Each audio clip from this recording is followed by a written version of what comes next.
spotted the fugitives.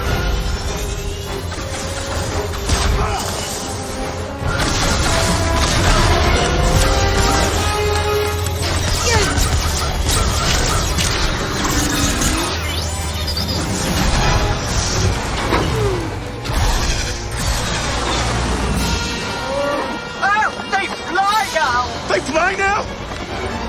They fly now! Well, saw Skywalker's Rise recently, better known as The Rise of Skywalker, and it's pretty darn good. I suppose that to some extent it's by the numbers, and there's always going to be flaws, and some people are going to bitch and gripe. I'm not sure exactly how they all, they would have liked the Star Wars series to conclude, but then there was also the matter of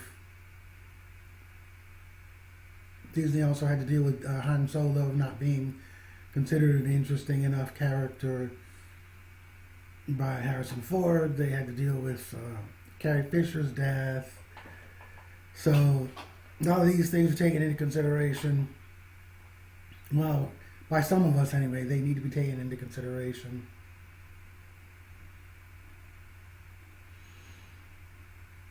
So I say it's pretty darn good for what it is. There's even later on in the movie some kind of touching, misty-eyed moments. The climax is very rousing. It's true that Poe Dameron isn't Han Solo, as some people pointed out he isn't, but I could just hardly help fleetingly, mind you, thinking that maybe he thought he was Han Solo. I got nothing against him. So things are wrapped up the way Disney chose to wrap them up, and it made for reliable entertainment. Of course, one of the reasons that a lot of people say, oh, it's very much for the fans, is because they had to put a few band-aids. They put a few kind of band-aids on it, such as some of the last things that Luke Skywalker says last time he interacts with our heroine Rey.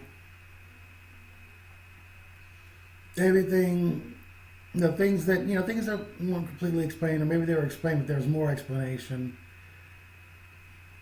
even to things that we might have thought were already explained. They kind of clarified stuff, and it was, I think, in an effort, a better than nothing effort, to please the fans. Of course, there's always, as usual, the production values. John Williams' rousing scores in there. The end credits suite is once again very rousing and full of fond memories of some of his previous Star Wars musical cues. Of course, the production design and some of the action sequences, of which there are a lot, of course, are they're competent, to say the least. There's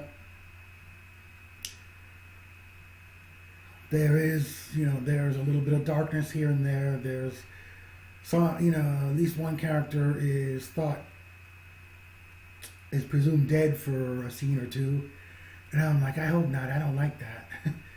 And what else can you say? I mean, the Star Wars series has, tapped into our love for fairy tales and for our underdog heroes, but kind of filtered through George Lucas's distinct and unique vision. And of course, Flash Gordon and all that, all the traditional old-fashioned type of heroes and all that. It kind of, they all, that and some not necessarily science fiction movies, not necessarily fantasy movies, inspired George Lucas. And so, he just kind of used his unique vision to make it all as new as possible. So of course this is not an exception at all. And of course, the Star Wars movies do kind of,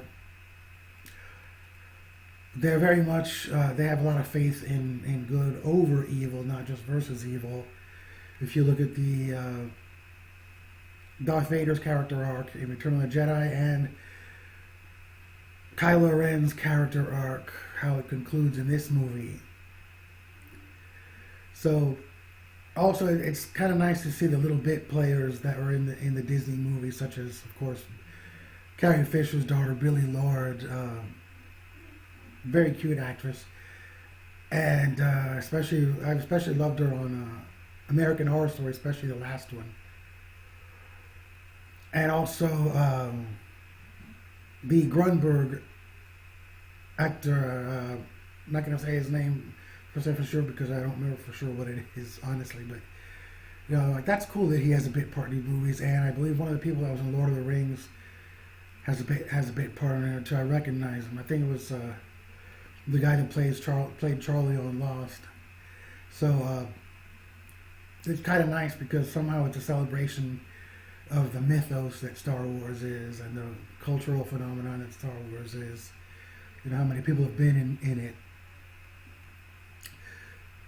So all I can say is, still curious about the talk that Daniel Craig was in it, because that is in The Force Awakens, because it isn't like he couldn't be in it because he doesn't, the English actors don't always play English characters with English accents, but you can't tell because stormtroopers, you can't see a bit of flesh with their helmets on. Anyhow, I would say in summary that this movie here, I mean, it made me splurge a little bit for a medium popcorn, and I ate it slow so I wouldn't feel too bloated. Anyway, that this movie is a solid entertainment. It's no masterpiece. Unlike the first three, but I've liked all the Star Wars movies to some extent. So there's a summary of the whole thing now that the Skywalker saga is all done. So this is George saying, quite pleased with the rise of Skywalker. That's a wrap. See you at the movies and save me the aisle seat. Ciao. And be sure to smash that like button if you got anything out of this, and be sure to hit the subscribe button if you'd like to see more videos, movie critic videos, and some cultural event videos, stuff like that, mostly recreational videos. Anyway, thank you very much for watching, and have a great day.